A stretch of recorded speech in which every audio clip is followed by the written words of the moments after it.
10 en punto de la mañana y bueno, desde temprano, realmente con mucha expectativa, estábamos aguardando la columna de seguridad vial del profesor Arturo Borges, director del ISEB.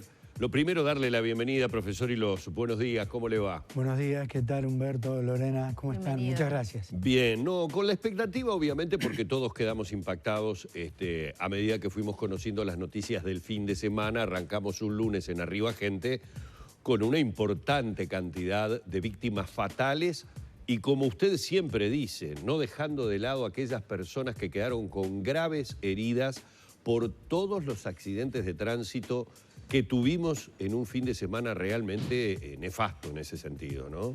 Sí, y desgraciadamente siempre tenemos temas que no quisiéramos en ese sentido, pero bueno, hay que aprovechar esta columna que hacemos ya hace tiempo con una finalidad que es la de tratar de comunicar de alguna manera, como peritos, como investigadores de los siniestros, ¿cuál es el diagnóstico que podemos hacer frente a estos hechos desgraciados? Sí, que no quede solo como una fatalidad del destino, sino como algo que pudo haber sido evitable, ¿no? O evitado sin hablar de culpabilidad ni ser irrespetuoso con el dolor ajeno, porque hubo unas cuantas vidas que se perdieron este fin de semana. Exactamente, Lorena, es como tú decís, no tratamos de revictimizar, esto no es una columna hacia eso, sino, sin embargo, tenemos este infortunio que ya vemos que era perfectamente evitable en todos los casos. Y analicemos en el conjunto de los casos, analicemos cuál fue la verdadera causa. Bueno, comencemos por este siniestro. Por ejemplo, ¿qué ha ocurrido? Mucha gente dentro de un vehículo, no se sabe qué pasó. Ayer leímos en la prensa que a lo mejor se empezaban a trabajar sobre un elemento que era el celular, o sea que una tecnología que a veces se mal entiende o se utiliza de una manera mal. Pero, ¿por qué llevamos más gente en un vehículo de la que es apropiado, adecuado o permitido? Claro. ¿Cuál es la causa? En que no sabemos qué puede pasar. ¿Qué pasa cuando un individuo toma alcohol, va a manejar, se lleva puesto una señal de tránsito, mata al acompañante? ¿Cuál es la causa? ¿Cuál es la causa de aquel que... Baja percepción del riesgo. En la noche sale a empujar o corregir o algo y no se ponen los elementos reflectivos para hacerse ostensible, donde sabemos que hay una oscuridad total? ¿Cuál es la causa? Claro. Es toda la misma, es la bajísima percepción del riesgo, pero además su origen, la génesis, está en la educación. Es verdad. Es la educación.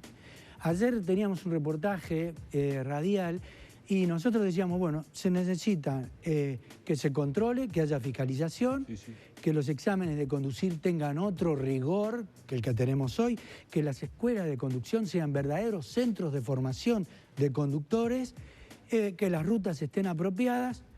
Y se nos dice, no, aunque tengamos leyes, tengamos normativa, tengamos exámenes y tengamos carreteras, lo que falta es sentido común. Pero caramba, ¿el sentido común se adquiere como por ósmosis o se forma?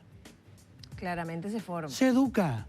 Entonces, en todos los hechos desgraciados que hemos visto y participado en algunos durante todo el año, lo que hemos visto atrás, no importa el cómo ocurrió, el dónde ocurrió y cuándo ocurrió. Lo que importa estudiar es por qué ocurrió. Claro. Y es el fin de la accidentología. Cuando uno hace un informe pericial, lo que busca es la verdadera causa. ¿Y dónde la encontramos? En la bajísima percepción del riesgo o del sentido común, que esto se debe adquirir. Estas imágenes que estamos viendo nos demuestran que lo que ha fallado en ese viaje que ha quedado trunco ha sido el factor humano. Un poder de decisión que el individuo, o alterado por sus facultades, como decíamos, ¿verdad? El otro día hablábamos de la inteligencia emocional. Bueno, no ponemos la inteligencia emocional a favor de las emociones. Y acá estamos mostrando una pista, una carrera de Fórmula 1. ¿Y saben por qué? Porque queremos hacer una analogía. Hoy la problemática mayor la tenemos en las rutas. Nosotros creemos que en nuestras rutas se pueden hacer este tipo de pruebas. Podemos comparar las velocidades que andan estos individuos. Bueno, cualquier pista de carrera es un ámbito más seguro que las rutas que tenemos nosotros o la utilización que hacemos de nuestras carreteras. Y la gente sale a la ruta pensando en que uno puede tener las velocidades o emular a estos individuos. En estos circuitos no se atraviesa un peatón, en el circuito de carrera no se atraviesa un animal, en el circuito de carrera no pasa o cruza mal una bicicleta.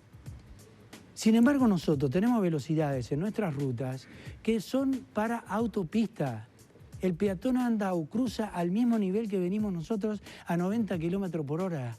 O hay un animal o hay una bicicleta que hoy, hasta las motos sin luces, los autos sin luces. Son pilotos altamente entrenados que solo viven para hacer eso, ¿no? Exactamente, Lorena. Aparte de eso, estos individuos recorren esa pista, están entrenados, pero además tienen unos elementos de seguridad brutales. Andan a 350 kilómetros por hora.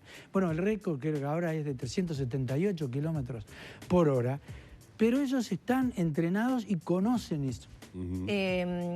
Profesor, me gustaría abordar esta placa que has traído para hablar de los inhibidores de la prudencia. Exactamente. Muy interesante de diseccionar un poco el tema de la prudencia, qué es lo que pasa cuando falla. Bueno, la prudencia falla, primero, con el respecto de la velocidad, que hoy mata más que el alcohol, que es un tema que terminaremos con esto, sí. Que sé que a Humberto también le gusta, le interesa.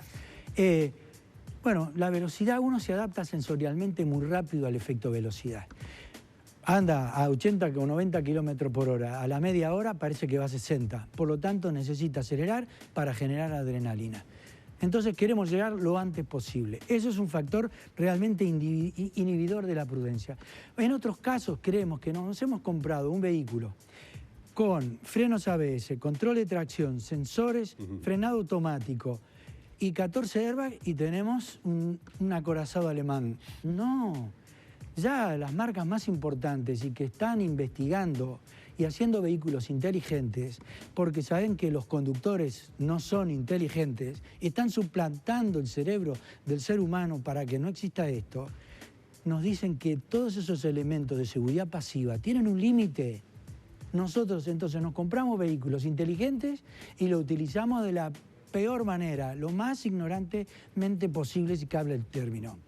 Y esto a uno lo hace, lo pone mal, nervioso, y quiere alzar la voz y quiere tratar de transmitir y llegar al poder cívico y al poder social, que entienda que hay que presionar inclusive a las autoridades para que haya programas educativos como materia transversal y centros de formación que le den al conductor la posibilidad de adquirir ese sentido común que la gente cree que nos falta, que es la formación.